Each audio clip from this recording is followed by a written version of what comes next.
Hey guys, it's Miss B here. I'm going to read chapters 9 and 10 of Charlotte's Web.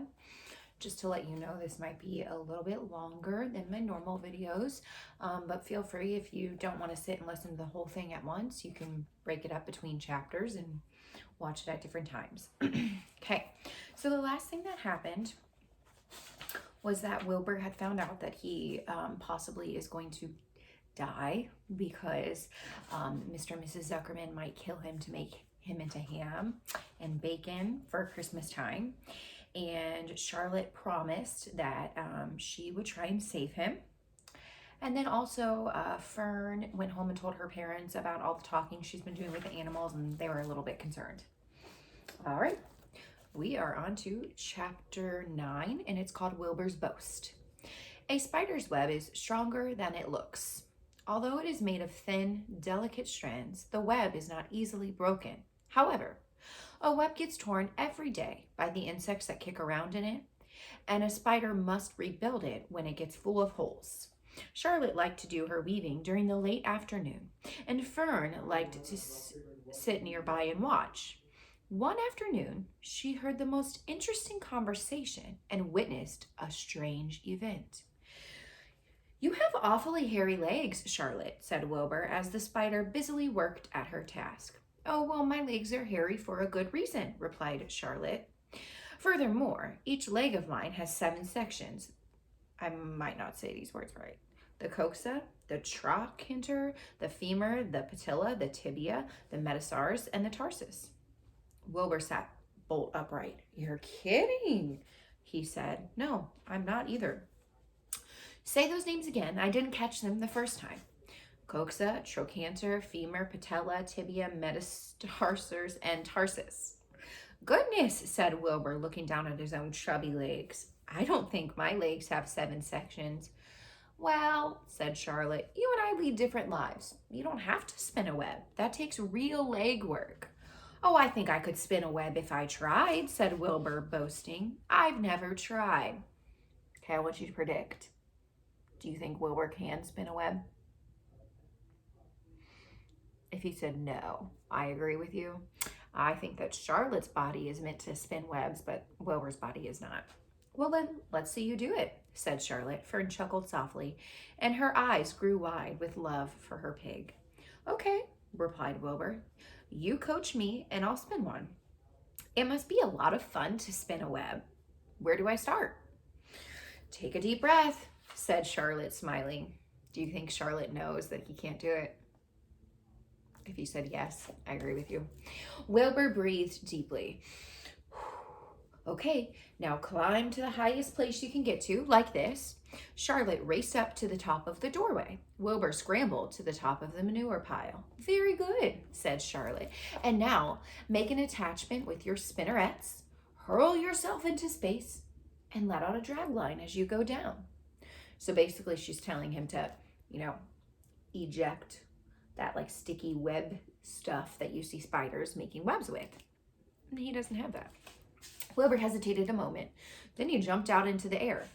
He glanced hastily behind to see if a piece of rope was following him to check his fall, but nothing seemed to be happening in his rear, and the next thing he knew, he landed with a thump. "Oof," he grunted. Charlotte laughed so hard that her web began to sway. "Well, what did I do wrong?" asked the pig when he recovered from his bump. "Nothing," said Charlotte. "It was a good try." "I think I'll try it again," said Wilbur cheerfully. "I believe that I need a little piece of string to hold me." The pig walked out to his yard. "You there, Templeton?" he called. The rat poked his head out from under the trough. "Do you have a little piece of string I could borrow?" asked Wilbur. "I need it to spin a web." "Yes, indeed," replied Templeton, who saved string. "No trouble at all. Anything to oblige." He crept down into his hole, pushed the goose egg out of the way, and he returned with an old piece of dirty white string. Wilbur examined it. What do you think the word examined means? Examined means he looked at it, observed it. "That's just the thing," he said. "Tie one into my tail, will you, Templeton?" Wilbur crouched low with his thin, curly tail toward the rat. Templeton seized the string, passed it around the end of the pig's tail, and tied 2 half hitches. Charlotte watched in delight. Like Fern, she was truly fond of Wilbur, whose smelly pen and stale food attracted the flies that she needed, and she was so proud to see that he was not a quitter and he was willing to try again to spin a web. So here's a picture of Templeton, and he is tying the string that he had onto Wilbur's tail for him. While the rat and the spider and the little girl watched, Wilbur climbed again to the top of the manure pile, full of energy and hope. Here he is. He's leaping off in this picture. You can see Charlotte in the top and Wilbur with the string going down the manure pile, and then we've got Templeton in the corner. "Everybody watch me," he cried, and summoning all his strength, he threw himself into the air head first. The string trailed behind him, but as he had neglected to fasten the other end to anything, it really didn't do any good. And Wilbur landed with a thud, crashed, and got hurt. Tears came to his eyes. Templeton grinned. Charlotte just sat quietly. After a bit, she spoke. So I want to go back. It said that he neglected to fasten the other end to anything. That just means he didn't tie the other end of the rope to something. "Well, you can't spin a web, Wilbur, and I advise you to put the idea out of your mind. You lack 2 things needed for spinning a web." "What are they?" asked Wilbur sadly. "You lack a set of spinnerets, and you lack know-how." That means like knowledge. "But cheer up, you don't need a web. Zuckerman supplies you with 3 big meals a day. Why should you worry about trapping your food?" Wilbur sighed. "You're just so much more clever and brighter than I am, Charlotte. I guess I was just trying to show off. Serves me right." Templeton untied his string, and he took it back to his home.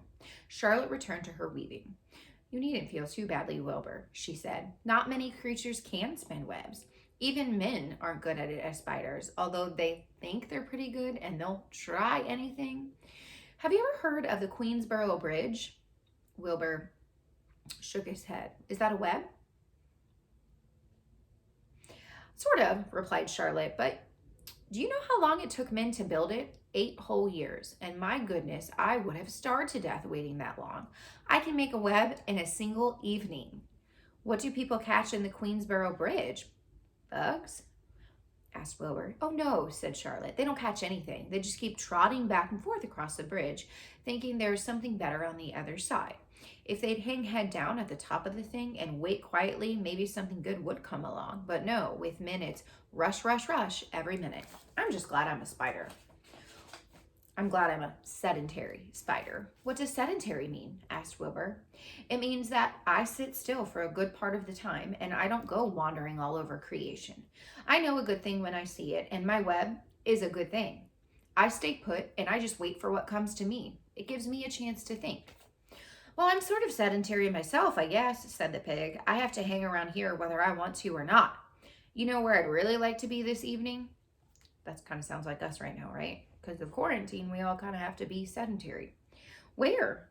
"I'd rather be in a forest looking for beech nuts and truffles and delectable roots, pushing leaves aside with my wonderful strong nose, searching and sniffing along the ground, smelling, smelling, smelling."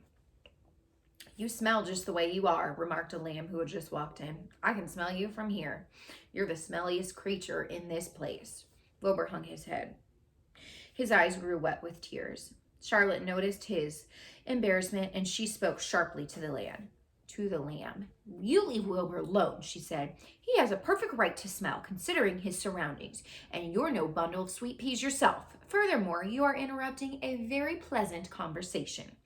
"What we were talking about, Wilbur, when we were so rudely interrupted?" "Oh, I don't remember," said Wilbur. "It doesn't make any difference. Let's not talk anymore for a while, Charlotte. I'm getting sleepy. You go ahead, you finish fixing your web, and I'll just lie here and watch you. It's a lovely evening." Wilbur stretched out on his side. Twilight settled over Zuckerman's barn and a feeling of peace. Fern knew it was almost supper time, but she just couldn't bear to leave. Swallows passed on silent wings in and out of the doorways, bringing food to their young ones. From across the road, a bird sang, "Woo-hoo, woo-hoo." Lurvy sat down under an apple tree and lit his pipe. The animal sniffed the familiar smell of strong tobacco. Wilbur heard the trill of the tree toad and the occasional slamming of the kitchen door. All these sounds made him feel comfortable and happy, for he loved his life and he loved to be a part of the world on a summer evening. But as he lay there, he remembered what the old sheep had told him. The thought of death came to him, and he began to tremble with fear. "Charlotte," he said softly. "Yes, Wilbur." "I don't want to die." "Of course you don't," said Charlotte in a comforting voice. "I just love it here in the barn," he said. "I love everything about this place." "Of course you do, Charlotte," said Charlotte. "We all do." The goose appeared, followed by her 7 goslings.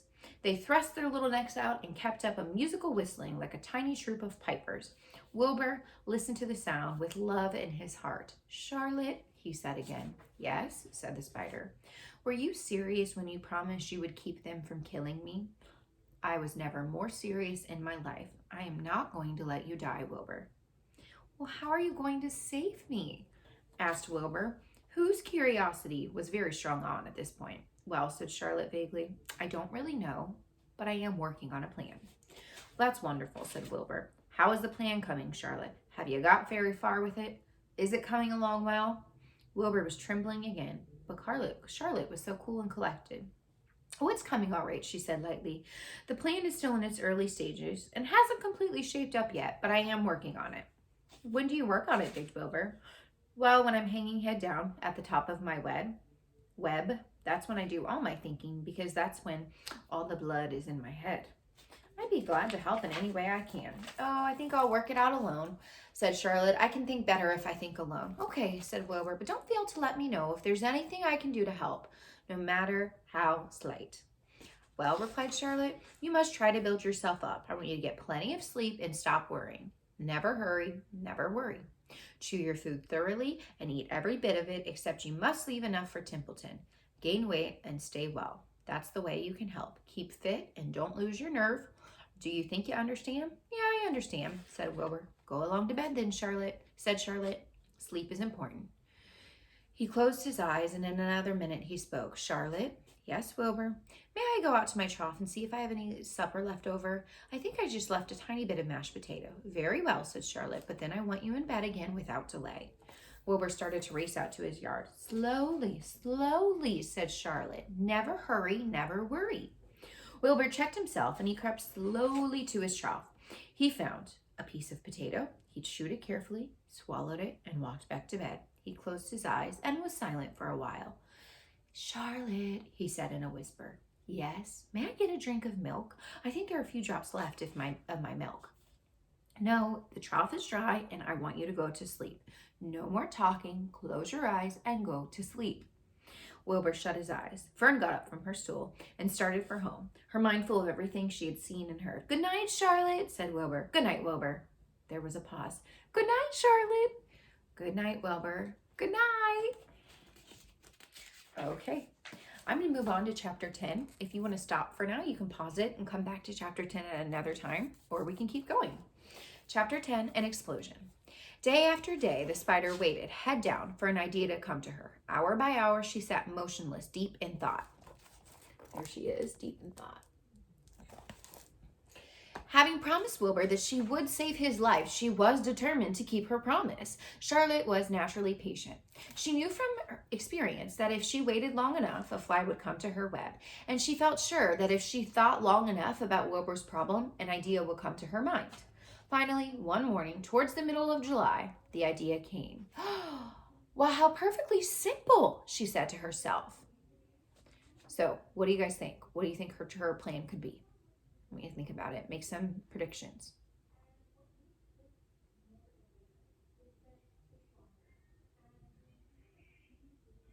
Okay, let's see. She thought to herself, "The way to save Wilbur's life is to just play a trick on Zuckerman. If I can fool a bug," thought Charlotte, "I can surely fool a man. People are not as smart as bugs." Wilbur walked into his yard just at that moment. "What you thinking about, Charlotte?" he asked. "I was just thinking," said the spider, "that people are very gullible." "What does gullible mean?" "Easy to fool," said Charlotte. "Well, that's a mercy," replied Wilbur, and he lay down in the shade of his fence and went fast to sleep. The spider, however, stayed wide awake, gazing affectionately at him and making plans for his future. Summer was half gone. She knew she didn't have much time. That morning, just as Wilbur fell asleep, Avery Arable wandered into the Zuckerman's front yard, followed by Fern. Avery carried a live frog in his hand. Remember that Avery is Fern's brother. Fern had a crown of daisies in her hair. The children ran for the kitchen. Just in time for a piece of blueberry pie, said Mrs. Zuckerman. Look at my frog, said Avery, placing the frog on the drain board and holding out his hand for pie. Ooh, take that thing out of here, said Mrs. Zuckerman. He's hot, said Fern. He's almost dead, that frog. He is not, said Avery. He lets me scratch him between the eyes. The frog jumped and landed in Mrs. Zuckerman's dishpan full of soapy water. You're getting your pie on you, said Fern. Can I look for eggs in the hen house, Aunt Edith? Run outdoors, both of you, and don't bother the hens. It's getting all over everything, shouted Fern. His pie is all over his front. Come on, Froggy, cried Avery. He scooped up his frog. The frog kicked, splashing soapy water onto the blueberry pie. Another crisis, groaned Fern. Let's swing on this swing, said Avery. So the kids ran to the barn. Mr. Zuckerman had the best swing in the county. It was a single long piece of heavy rope tied to the beam over the north doorway. At the bottom end of the rope was a fat knot to sit on. It was arranged so that you could swing without being pushed. You just climbed a ladder to the hayloft, and then holding the rope, you stood at the edge and looked down and were scared and busy. Then you straddled the knot so that it acted like a seat, and you jumped up all your nerve, took a deep breath, and jumped. Do you guys think you would do that? For a second, you seemed to be falling to the barn floor below, but then suddenly the rope would catch you, and you would sail through the barn door going a mile a minute with the wind whistling in your eyes and ears and hair. Then you would zoom upward into the sky. You would look up at the clouds, and the rope would twist, and you would twist, and you would turn with the rope. Then you would drop down, down, down, out of the sky, and come sailing back into the barn, almost into the hayloft. Then sail out again, not quite as far this time. Then in again, and out, and in, and out. And then you jump off and fall down and let somebody else try. Mothers for miles around worried about Zuckerman's swing. They feared some child would fall off of it. But no child ever did. Children almost always hung on to things tighter than their parents think they will. Avery put the frog in his pocket and climbed the hayloft. The last time I swing in this swing, I almost crashed into a barn swallow. Take the frog out, ordered Fern. Avery straddled the rope and jumped. He sailed through the door, frog and all, into the sky. Frog and all. Then he sailed back into the barn. Your tongue is purple, screamed Fern. So is yours, cried Avery, sailing out again with the frog. I have hay inside my dress and it itches, called Fern. Scratch it, yelled Avery. It's my turn, said Fern. Jump off. There he is. I don't know if you can see him very well, but he's in the picture as well. Swinging on the rope. Swing. Scratch it. It's my turn, said Fern. Jump off. Fern's got the itch, sang Avery. When he jumped off, he threw the swing up to his sister. She shut her eyes tight and jumped. She felt the dizzy drop and then the supporting lift of the swing. When she opened her eyes, she was up into the blue sky and was about to fly back through the door. They took turns for an hour. When the children grew tired of swinging, they went down toward the pasture and picked wild raspberries and ate them. Their tongues turned from purple to red. Fern bit into a raspberry that had a bad-tasting bug inside of it and got discouraged. Avery found an empty candy box and put his frog in it. The frog seemed tired after his morning in the swing. The children walked slowly up towards the barn. They, too, were tired and hardly had enough energy to walk. Let's build a tree house, suggested Avery. I want to live in a tree with my frog.